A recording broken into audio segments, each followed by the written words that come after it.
আমরা সামনে 12ই ফেব্রুয়ারিতে ভোট দেব। আমরা কিন্তু এবার দুটো ভোট দেব। একটা ভোট হচ্ছে আমি কোন প্রার্থীকে আমার সংসদ সদস্য হিসেবে দেখতে চাই। সেখানে আপনারা আপনাদের বিবেক বুদ্ধি কাজে লাগিয়ে এমন ভাবেই ভোট দেবেন যাতে আর পস্তাতে না হয়।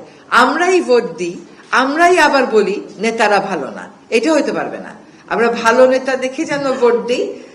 প্রথম নির্বাচনটা সম্পর্কে, সাধারণ নির্বাচন সম্পর্কে আমাদের এটাই থাকবে আপনাদের কাছে আবেদন। দ্বিতীয়, ওই একই দিনে যে দ্বিতীয় ভোটটা দেবেন সেটা হচ্ছে গণভোট। এটা হচ্ছে বাংলাদেশের ক্ষমতার যে ভারটা আছে সেই ভারটাকে শাসক গোষ্ঠীর থেকে জনগণের দিকে বাঁক খাওয়ানোর একটা সিদ্ধান্তের সময়। এই গণভোটে অবশ্যই সকলে অংশ নেবেন এবং যদি সত্যি সংস্কার চান তাহলে উত্তরটা আমাদেরকে হ্যাঁ বলতে হবে।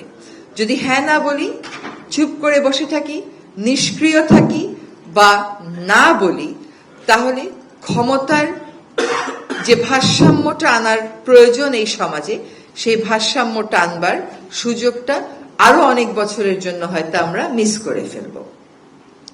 কাজেই যে সংস্কারগুলোর প্রস্তাবনা করা হয়েছে নিজেরা পড়বেন, বুঝবেন।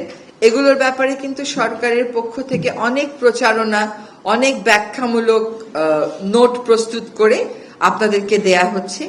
গণভোটে সকলকেই অংশ নিতে হবে এবং আপনার মতামত জানাতে হবে। যদি সংস্কার চান তাহলে গণভোটে যেতে হবে, সংস্কারের পক্ষে মতামত ব্যক্ত করতে হবে। এবার কিন্তু নির্বাচনের তরুণ সমাজ একটা বড় ভোটের অংশ। এই তরুণ সমাজ যেভাবে আমাদেরকে স্বৈরতন্ত্রের, স্বৈরাচারের কবল থেকে বের করে এনেছে, এই তরুণ সমাজকে সেভাবেই গণতন্ত্রের ভিতটা সংস্কারের মাধ্যমে শক্তভাবে প্রস্তুত করতে হবে। শুধু স্বৈরাচার চলে গেল তাতে খুশি হয়ে বসে থাকার কোনোই সুযোগ নাই, কারণ এই দেশে আগেও স্বৈরাচার বিরোধী আন্দোলন হয়েছিল। আমরা এখনো নূর হোসেনের কথা বলি তো, আমরা এখনো ডক্টর মিলনের কথা বলি তো, এরকম আরো অনেকে আছেন যাদের নাম এই মুহূর্তে বলছি না, লম্বা তালিকা। ফলে স্বৈরাচার বিরোধী আন্দোলনে সফল হওয়ার সাথে সাথে দেশে গণতন্ত্র চলে আসে না। দেশে গণতন্ত্র চলে আসতে প্রত্যেকটা নাগরিককে তার ভোটাধিকার প্রয়োগে সচেতন এবং সতর্ক হতে হয়। আপনাদের ভালো বুঝে আপনারা সাধারণ নির্বাচনে ভোট দেবেন, আর গণভোটে সংস্কারের যে প্রস্তাবনাগুলো আছে, যদি সত্যি ক্ষমতার ভর শাসক গোষ্ঠীর কাছ থেকে জনগণের কাছে নিতে চান তাহলে সংস্কারের পক্ষে থাকবেন। আপনারা, আমাদেরকে অনেক ভয় ভীতি দেখানো হবে যাতে নির্বাচনে আমরা না যাই, ভোটাররা যাতে ভীত হয়, তার কিছু আলামত তো ইতোমধ্যেই আমরা পেয়েছি।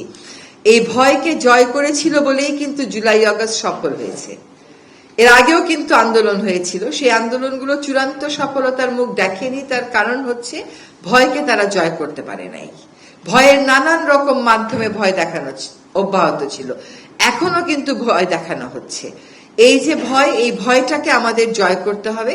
বাংলাদেশের মানুষ বারবার ভয় জয় করেছে, সুতরাং এইবারও আমরা জয় করব। এবং তরুণেরা আমাদের জন্য যে আত্মাহুতি দিয়েছে, যে আত্মবিসর্জন দিয়েছে, সংস্কারের পথটাকে বেছে নিয়ে গণতন্ত্রের ভিত্তি রচনাতে সামনের 12ই ফেব্রুয়ারি যে গণভোট, সেই ভোটে আমরা আমাদের সিদ্ধান্ত প্রয়োগ করব।